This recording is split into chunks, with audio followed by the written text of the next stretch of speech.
You're listening to In Network, Nordic's podcast series where we explore healthcare and technology with experts from around the globe. Hello, and welcome to the In Network podcast feature, Designing for Health. I'm Nordic's Chief Medical Officer, Dr. Craig Joseph. On today's episode, I sit down with Susan Snedaker, Chief Information Officer at Rio Health. We talk about her work at Rio, the challenges of implementing features like single sign-on, and designing technologies for a wide gamut of users. We also discuss the importance of clarifying our language when working with others, training teams to identify problems rather than just deliver ticket requests, and the importance of leaving our comfort zones to get a new perspective. Let's plug in. Welcome, Susan, to the podcast. How are you today? Thank you. I'm glad to be here, and I'm wonderful. It's great to meet you in person and to talk to you today. And you're not the first person that thinks it's great to meet me in person. There's a lot of people that are very excited to meet me in person, and it is an honor. I don't know how else to say it. You've said it well. Thank you so much. Let's start off with the books. Okay. So many books. So my understanding is you have authored 213 books. Not quite. Is that accurate? Did you get that from ChatGPT? My staff. My staff told me that you have written 213 books. Do I need to let them go, or at least a few of them? No, you just need to correct them. Okay. Yeah. So what is the actual number? Actual number is around 13, and I say around because some of them have gone out of print because they're old technical books. Okay. I've written 4 as the primary author, and then contributed chapters or been the editor of others. And your most recent one just came out a few months ago, or last month, or late November. Yeah. Okay, so not that long ago. Yeah. And what is that book called? So that book is called Renovating Healthcare IT, Building the Foundation for a Digital Transformation. And I wrote it because as I was looking around IT in post-pandemic world, everybody was talking about digital transformation. And then, of course, AI made this big splash and things started moving quickly. And I kept thinking most healthcare IT departments that I know are not prepared to move into this digital frontier. There are just a lot of old systems, a lot of things that have been cobbled together over decades. And I thought, how do you fix this while you're still, how do you build the plane while you're flying it, right? Healthcare organizations have been struggling financially, so of course cuts go to IT. To reduce operating costs. So how do you fix all of this while all of these pressures are happening? And I tend to, as with my other books, I tend to write the book I want to read. So when I go looking for answers, I go looking around, I search, and I don't find the information that I want. I find an article here and an expert there. And suddenly I find myself saying, well, if I'm going to do this research, I might as well just write the book and share it with others. That's awesome. So if I go back a little further than just the last few months, you are the CIO at Rio. How did you end up a healthcare CIO? Is that something that when you were in second grade and your teacher asked you what you wanted to be when you grew up, you said, I would like to be a healthcare CIO? Is that accurate, or is that also off? I'm assuming, again, that my staff told me this. Yeah, your staff might need to tune up their research skills just a little bit. I'm of the belief that there are sort of 2 kinds of people, those who pop out of the womb knowing exactly what they want to be when they grow up and they become that thing. And then there's the rest of us. And I'm one of those people that I didn't know. So went to college when I was 16. And because I was a little bit young, I was a little bit lost in terms of direction. So after a couple of years, I dropped out. I ended up in a tech program, which is how I got into IT. And then I subsequently finished my degree and got a bachelor's in management and a master's in business administration. So that's where I began blending IT and the business world. I worked for a number of companies. I started out maintaining large systems, large hardware systems, and then had a series of jobs along the way. I worked for Microsoft for a while, where I learned a ton about software and how that world actually operates, though I'm not a developer.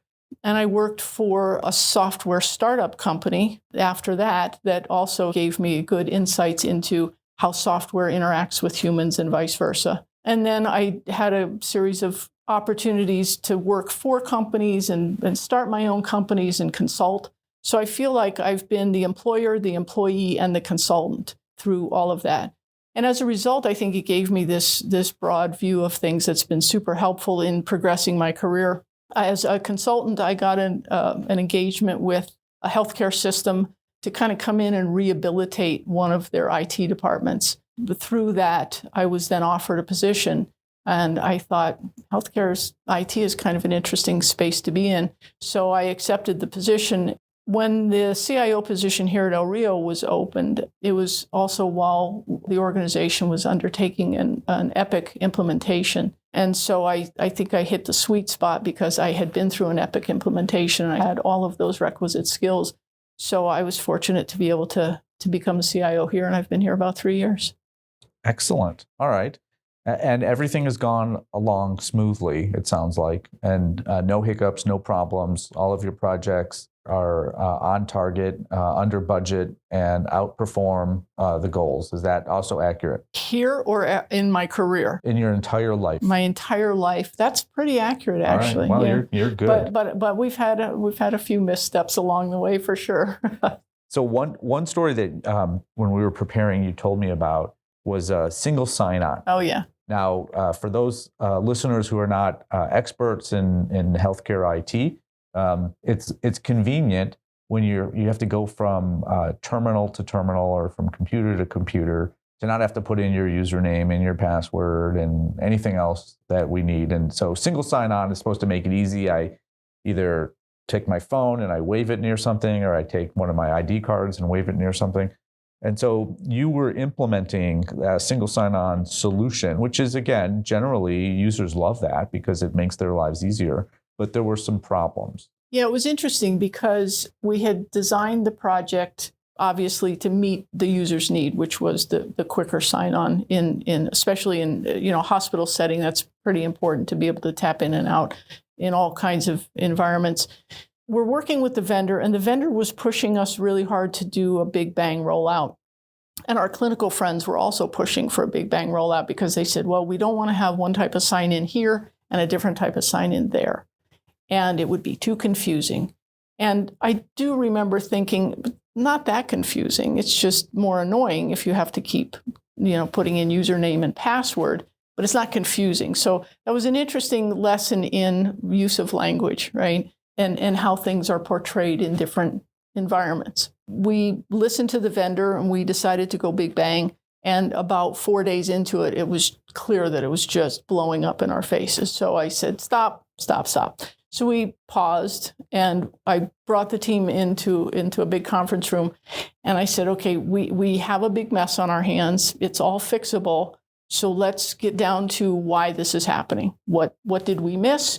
What our operational folks miss, who missed what, and how do we get there? And we had a lengthy conversation, and it turned out, I think one of the key things was we shouldn't have done Big Bang, and we yielded to the pressures around us despite some of our instincts to say that's probably not the right thing. So that was a good lesson because vendors come in with good intentions and their expertise in other areas, but they don't always know some of the nuances of the organization. And so, trying to balance what's the best practice versus what is our organization able to digest. So I think that was one really good observation. And our training was really not where it needed to be, partly because we had difficulty getting clinical people into training. And it's not that much training, but, people missed sessions or skipped sessions or, so we had this hit or miss kind of training going on. And we had all thought, because we're IT people, we thought, well, it's pretty simple. You enroll your badge doing these 3 steps and off you go. That was another mistake, right? Because we know that, I always say here that we need to go from high tech to no tech because we're a federally qualified health center. And so we have patients who run the gamut in terms of socioeconomic and educational. And so we have to make sure that our solutions work for everybody. We had made this assumption, and I learned not to make that assumption, which is that, oh, it's just that easy. No, it's easy for an IT person. It's easy for a tech-savvy person, but it's not easy for everybody. And so we had all kinds of problems with badge registration and user self-registration. So we stepped back and we said, okay, we need to not only do a better job training, but we need to have 3 methods. One is You can self-register. If you get it, go for it. We also had guided registration where you could call somebody on the service desk and they would walk you through it. And then we had at the elbow. If you couldn't get either of those two methods, we will come and we will sit with you and we'll get you registered, because it really took 5-10 minutes. But, across thousands of people, that's a lot of time. So we stepped back, got a better training program, and then we rolled it out incrementally. And then it was wildly successful and everybody was happy. I love that story because sometimes it is very easy when you're just walking through it, sitting in a conference room. It gets more complicated sometimes when you're in the what I dislike, but I call the real world. It's much better on the whiteboard than it is in the real world. Always. And I had a similar experience actually with single sign-on.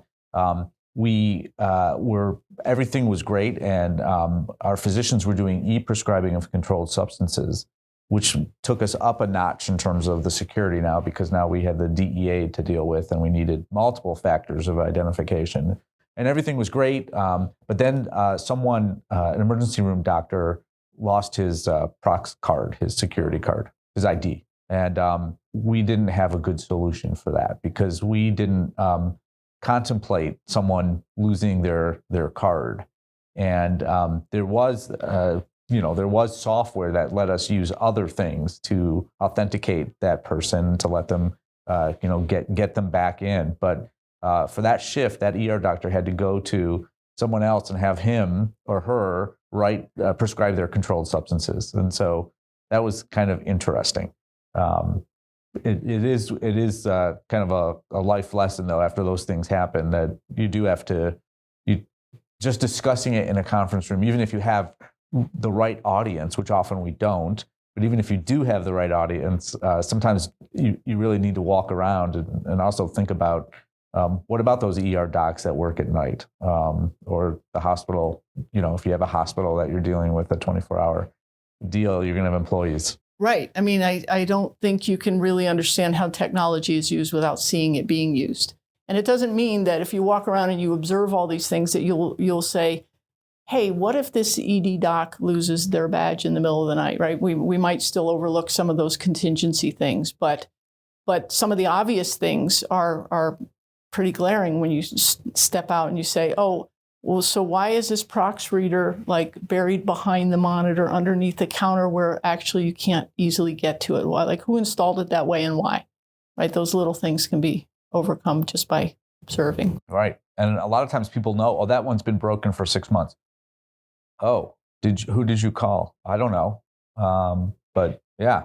So, or I know we called someone, but they never come. Right. Those are other things that you'll never find out from a series of reports from the help desk. Right.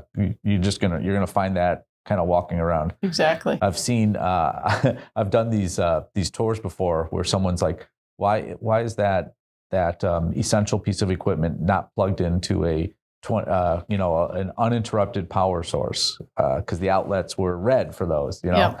And so, I don't know.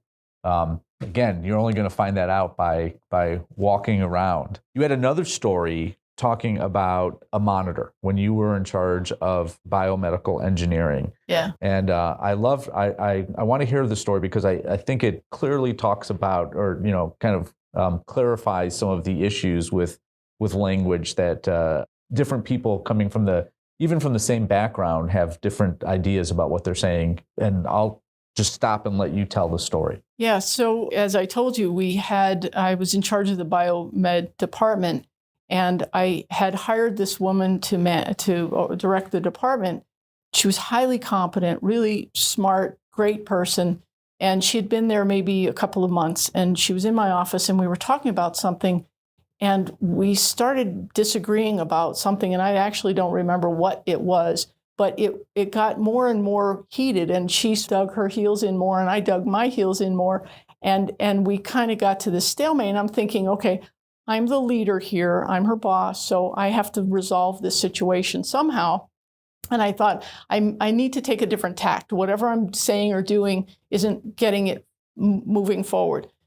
So I stopped for a second and I said, Carla, when I say the word monitor, I'm talking about the computer monitor.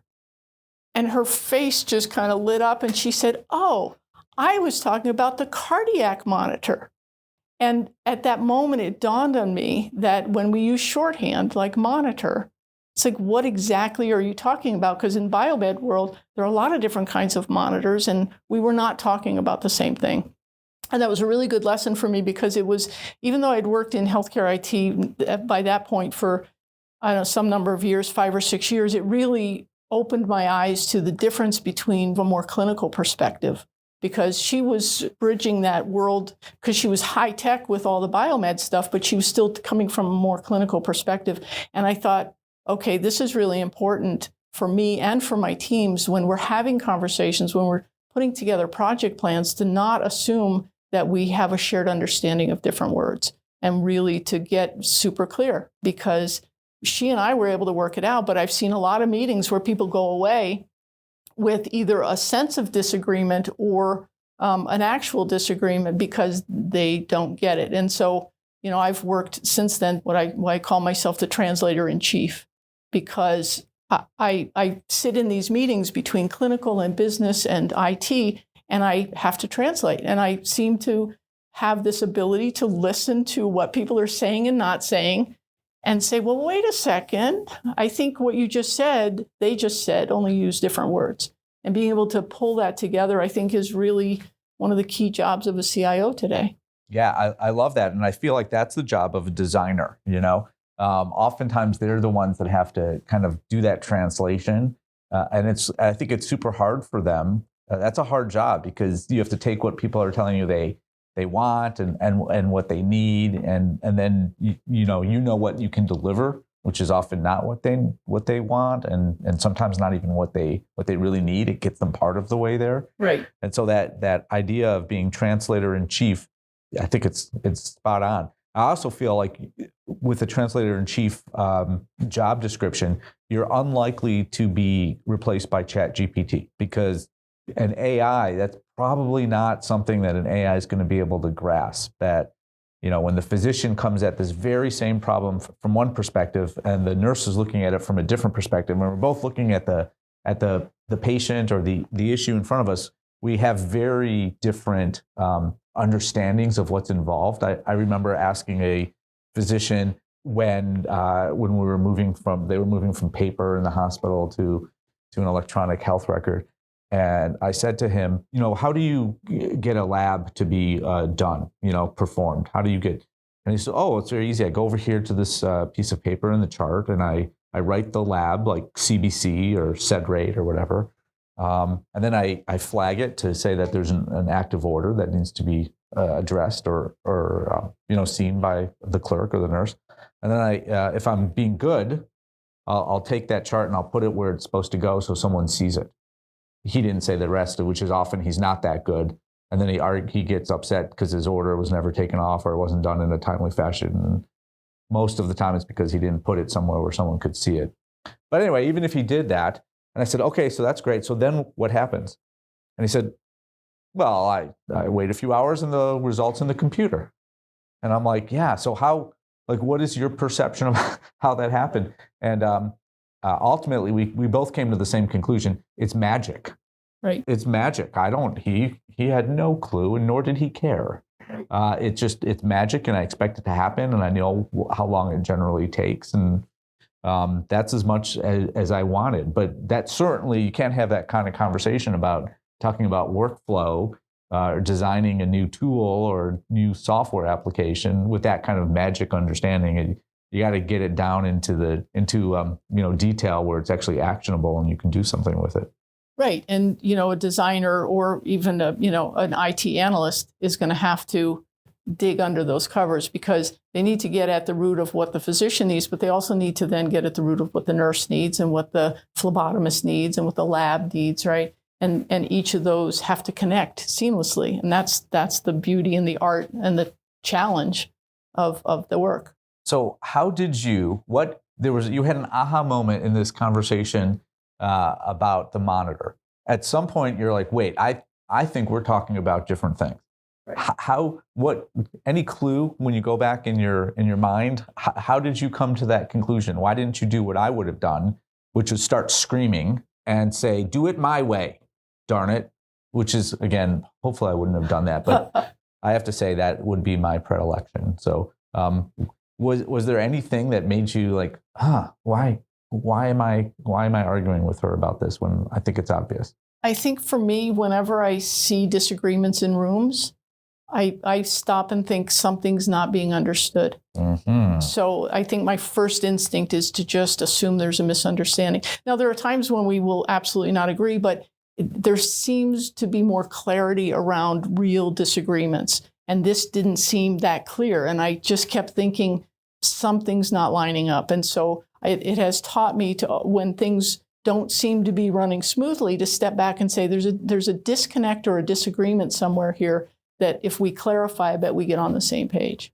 Okay. And this is something, hopefully this was a learning lesson. It was clearly for you and also for the other person in the room. Hope so. Yeah. I mean, she ended up being a great person and having a good career. So I would assume yes. We didn't go at it too many other times after that. When we did, we always would just stop and say, what part of this are we not understanding? Because it almost became a joke between us, because it was like, oh yeah, remember that time? Yeah, no, I think that's great. And your ability to kind of do the job that you're doing kind of requires you to have the option, the kind of the vision to find out what people are need, and to make it even more specific. So I can imagine clinicians or front desk staff or the chief financial officer comes to you and says, hey, IT person, I need you to get me this thing. Yep. And oftentimes that sometimes that's right. They actually do need that thing or want that thing. But other times it's a little broader. And so how do you how do you kind of approach that, or how do you kind of educate your staff who are little less experienced in these ways, instead of kind of being ticket takers and just performing what they asked for, giving them the software, but then not understanding why the 6 months later the person's like, well, you didn't do a good job, and your response is, well, I did exactly what you asked me for. Right. Well, don't do that ever again. Right. How do you go about kind of training that, or can you? Is that just an innate personality? I think it's very trainable, and I think, if you walked out on in our area and you said to people, well, I think I need this thing, and you brought a solution to them, I would guarantee you that at least 80%, I'm working on getting it to 100, but at least 80% of the folks out there would say their first thing would be, so what problem are you trying to solve? And that is what we train everybody. And that is our first question.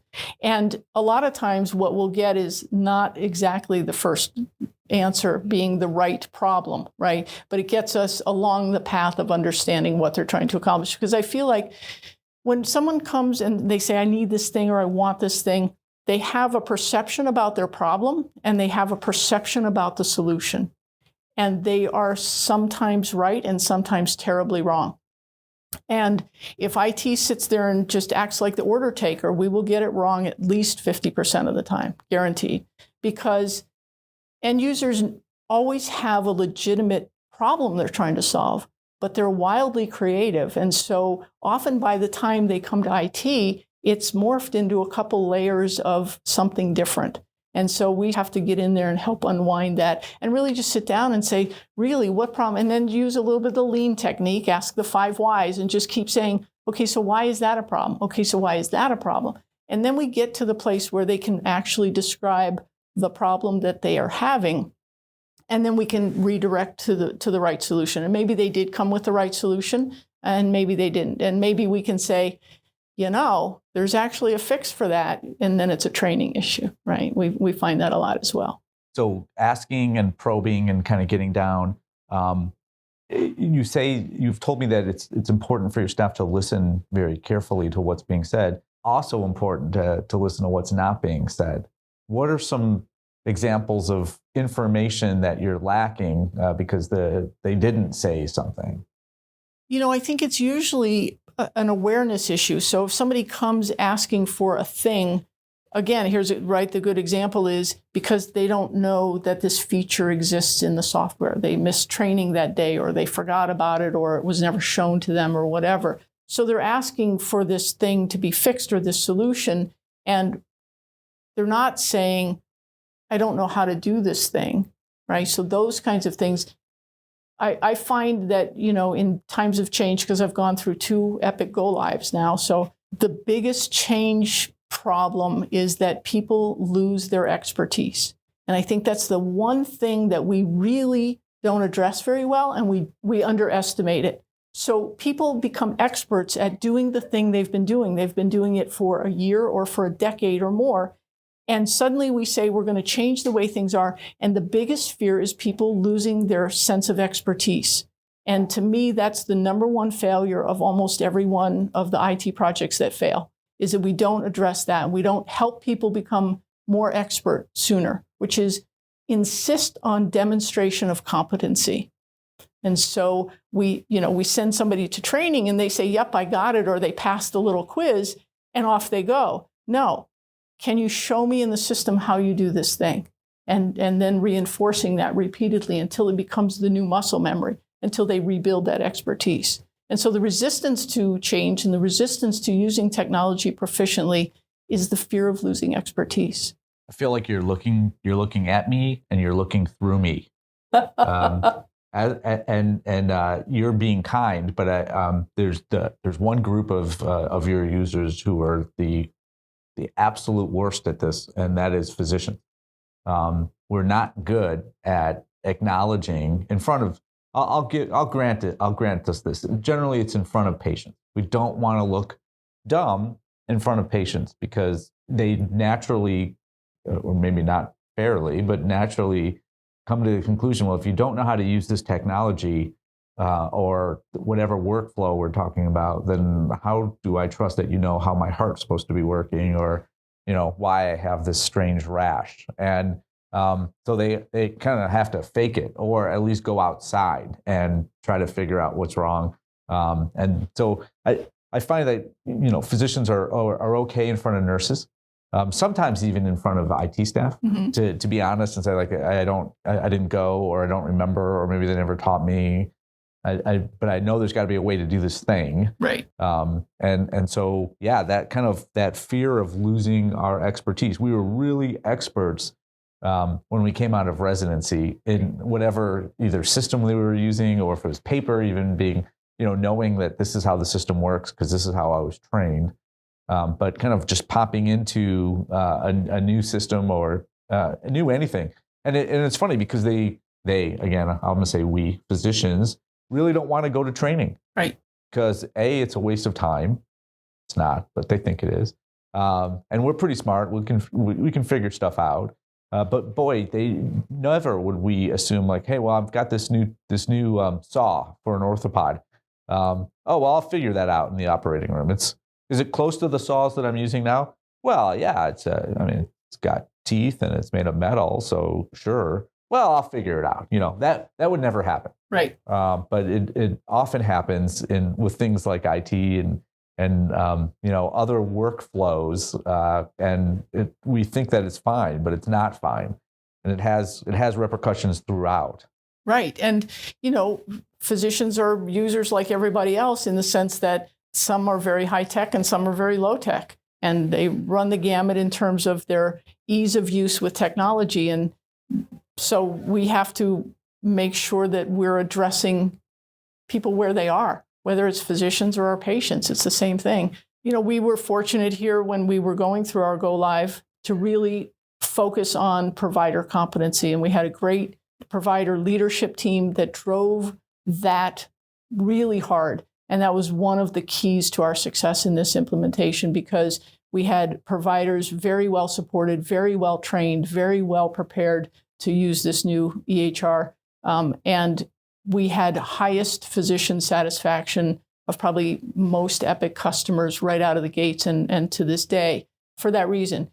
And we work now, going back full circle to the design aspect, we work closely with our physician leaders to look at how we can improve the use of the EHR. So we're constantly meeting and saying, how can we get rid of this click? How can we simplify this thing? Does this workflow make sense? So that we reduce pajama time, we reduce documentation issues, we reduce coding issues, But more importantly, we improve physician satisfaction just by getting rid of stupid stuff when we can.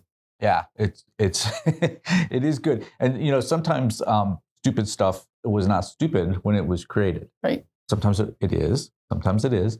But often it wasn't at the time. It made sense, but things have changed, and kind of going back and reassessing. And some folks will never actually complain about the stupid stuff because they just think it's part of the system. Right. And they don't realize that you can do something about it. Or I've gotten into heated conversations, I'd say, with some physicians about the notes that they write. And I'll say, why did you, you seem to have spent a lot of time doing this. Do you think this is important? Well, no, it's not important, but I have to do it for compliance, or the regulatory people told me I have to do it. Like, yeah, 12 years ago, yes, that was true. But that is no longer true. And they're very comfortable writing these notes they hate writing. Right. And even though I'm giving them the opportunity, or encouraging them at least to, this is really not a technology thing, just saying like, hey, you don't have to do this anymore. This is kind of stupid right now. You're doing it not because you think it brings value to you or to the patient or to the system. You're doing it because it's something that you've been doing, and getting them to stop is. And they've gained expertise in doing it. They have. Right? So they don't want to let go of that. I love that kind of view of it, because I just thought they were being stubborn. Yeah, some of them I'm sure are, but.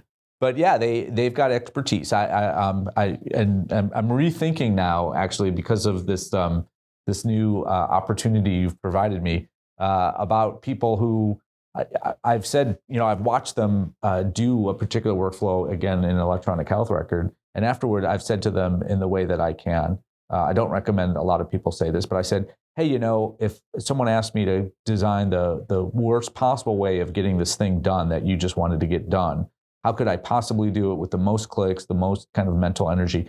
I couldn't have come up with what you came up with. It's really great. Let me show you how to do that much faster. And this is something you do all the time. So this is really going to save you. And she didn't want to. She was like, I'm happy with this system that I have. And it's, yeah, I'm comfortable in it. I'm competent in it. In fact, I'm an expert in this really bad system. Right. And it takes extra brain cycles to erase that and to build a new groove, right? And so people will maintain these bad habits just because they're more comfortable with them, which is why I think change in healthcare is pretty difficult. And I think, I don't know statistically, and I'll just throw it out there as a random statistic. I think like 2/3 of the population is very happy with status quo, and about 1/3 likes change. And so the third that like change drive change, and the other 2/3 just actively resist. Yeah. And that's the dynamic that we face in IT and every place, and it's within IT as well. But those are the kinds of things where if we don't accept the fact that most people are change and risk averse, and we don't address how they can get through that change effectively, they won't. And they are very creative and very wily sometimes in avoiding doing the thing that they would really benefit them, but they just want to do what they understand and know. And I get it, because if you have a complicated job, if you have a lot of brain cycles going elsewhere, the last thing you want to do is sort of unlearn and relearn technology as it continues to evolve, because it just moves faster and faster. So it's an ongoing problem. Yeah, I'm trying to think if I'm in the 1/3 that likes change or the 2/3 that doesn't like change. And my answer to that question would be yes, because I'm a big proponent of change when I want something to change, but it's really dumb and horrible when stuff changes that I don't want to change. And I'm the only one that gets to decide. I am that guy. I am that guy, darn it. Yep. I think one thing that's kind of helped us is the cell phone, because all of us now, I shouldn't say all of us, 99.99% of us, our cell phones are set to have our applications automatically update whenever a new update comes. And sometimes that's every week, and sometimes that's once a year. But most of the time, the changes are minor, and we're just like, oh, that button's not there, or that it's a different color, or it's bigger, or it's smaller. And I know I, for one, think that every time any of my favorite apps change, even in the smallest way, it's horrible. And I want to go after someone, and I would love to see if I can get it back to the way it used to work. Right. And then about a week later, I get to the point of I don't even remember what it was that I was so upset about a Right. week prior, because I do relearn, that muscle memory kind of just goes away and gets regrown so much faster. Right. And so I've actually changed my viewpoint about some of the change that we offer to clinical folks, because we used to do it all at once, generally, like once every 12 months or 18 months. It was a big change. And now we push these changes out quarterly sometimes. Yep.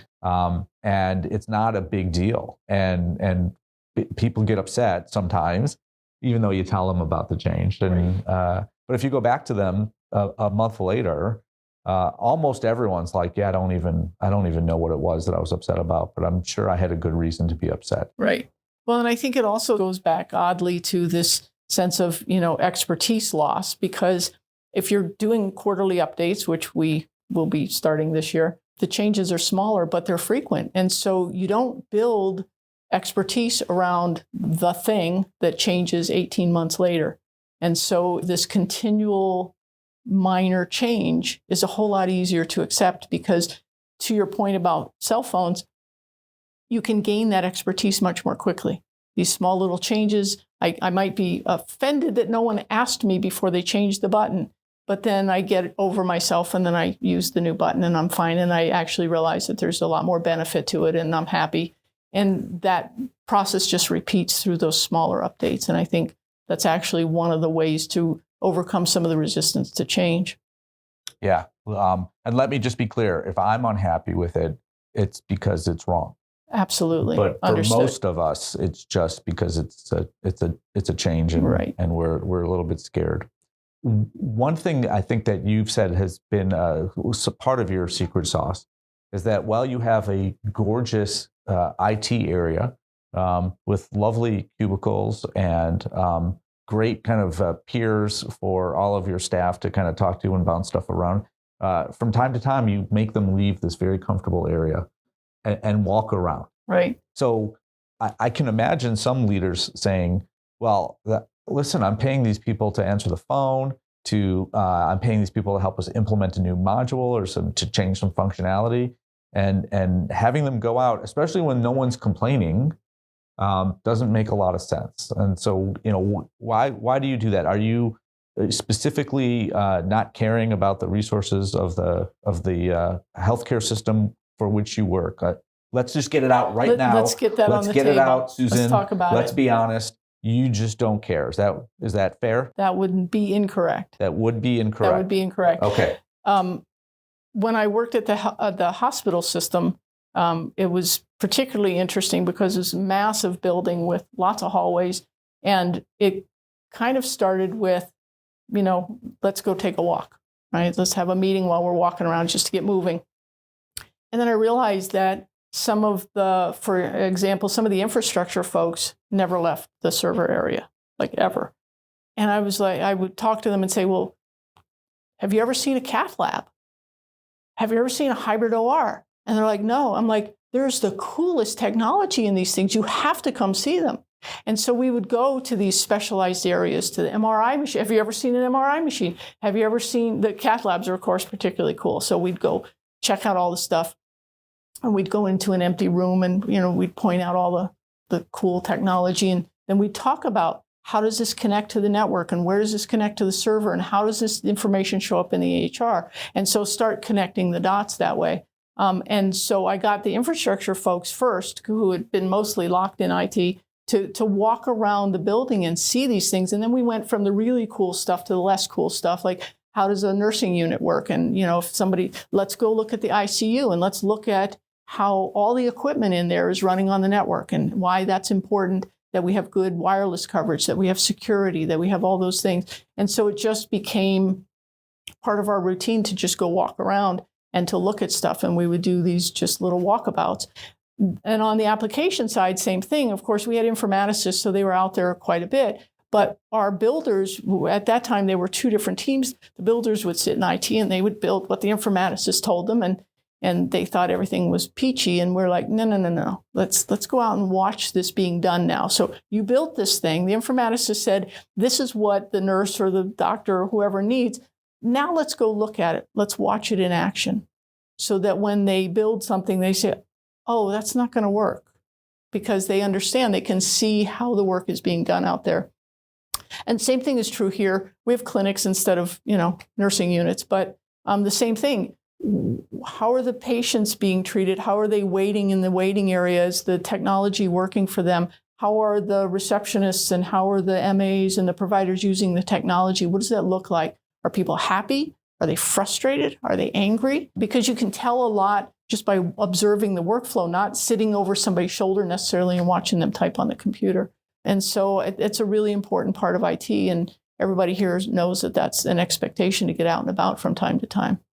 I love it. And I love the idea of kind of just doing a walkabout. Not only do you learn, I had this idea of how it works, but now I'm actually seeing it in the real world. But you're also, seeing the humans that are providing the care. Right. And the humans that are getting the care. Right. And we all know, of course, and we're in healthcare, that that's what's happening. But it's a little bit different when you're actually watching it. And I feel also like, at least I've seen sometimes when you do those things, people come up to you and say, and they yell at you. Right. And sometimes it's not yelling, but it's like, this is really not good. And explain to you why. And, it's only a second or it's only 2 clicks, but I have to do it 100 times a day. And it makes me less happy to come here. To see that, then you sometimes are like, okay, now I really need to fix this thing. Well, right. And, the other thing we always do is the first thing out of our mouths is thank you. Thank you for telling me, right? Because to your point, if you're in the middle of a busy day and something doesn't work, because we all do this, I do this, right? Something doesn't work. And I'm like, well, forget about it. I'm just going to pivot and I'm going to do this thing. I may never report it. It may happen all the time. It may annoy me every single time, but I'm busy doing other things. So when we're out and about and someone comes up and says, this thing isn't working, this is driving me nuts, I'm like, thank you so much. Did you tell someone so I can find out if it got lost in the shuffle or if it got delayed? But thank you, tell me more. Because partly they need to get it off their chest, which is legit, but partly they have a problem that needs to get solved. And if I don't hear about it, I can't do anything about it. So It's always a great opportunity. Yeah, it's not only great for your IT staff, but I feel like it's great for the clinical and operational folks that are providing the care. Oftentimes, they kind of think of us as, I'm putting my IT hat on now, as robots. Right. Or, they think of the software that you support in the same way they think of Microsoft Word that they have at home, which is, well, this is how it comes. Right. And so why should I complain because no one can fix it because I don't like this thing about Word, but I can't call Microsoft and have them make this thing better. I can either stop buying it or shut up and deal with it. And, this idea that there are IT folks who actually have the same ID badge that you do, doctor or nurse or occupational therapist. Yeah. And they work in the same way. And there are things that they can do, not everything, of course, but there are things that they can do. And oftentimes just kind of realizing there's a human there. There's a human. When I call the help desk, these are humans. I know they're humans. Generally, but it's a different thing to eat lunch with them at the cafeteria or to shake their hand. Right. And now when I call, I'm thinking, am I going to be talking to that person I was just shaking hands with a month ago? Right. And if so, even deep down, I may not think about it, but I might temper my comments a little. I might come with a slightly less difficult attitude or be more understanding, which again, most of us want to do anyway, but it's a little easier when I know you versus when you're just a voice. Well, and the same thing holds true in IT, right? We have notorious people who call us and are not the nicest people to us. And, we get out there, we make a point of getting face to face with them and putting a face to a name and building a relationship, because those relationships do end up helping. We find that people's attitudes improve and the contentiousness goes down. And I also tell my folks, if somebody's really cranky and in your face, there are only 2 things. One is they really have a problem that needs to be solved, or that's just who they are. And we can't fix the second one, but we can certainly fix the first one. And if we fix the first one and they're still that way, then we know that they are the second one. So problem solved either way. Yeah, that's great. I don't ever encounter those people. because I am that person. So I see. I just scare everyone off, and no one complains to me. That's not accurate. Well, Susan, we have come to the end of our time. I appreciate this conversation. I have learned now. I have got to go. My worldview is changing. Excellent. Because of this kind of competence model that you've developed and thrust upon me today. That's great. I'm gonna think about that and everything else that you've laid upon me. Thank you, and I definitely appreciate your time today. Thank you. I had a great time talking with you, and I really appreciate the opportunity. Thanks for tuning in. We hope you enjoyed today's episode. If you want more information on Susan's excellent new book, Renovating Healthcare IT, search for it on Amazon or see the link in the show notes. Check back for more episodes of Designing for Health wherever you listen to podcasts or on NordicGlobal.com. Till next time, we'll see you in network. If you enjoyed this episode, please leave us a 5-star rating and a review. This helps others find the podcast as well.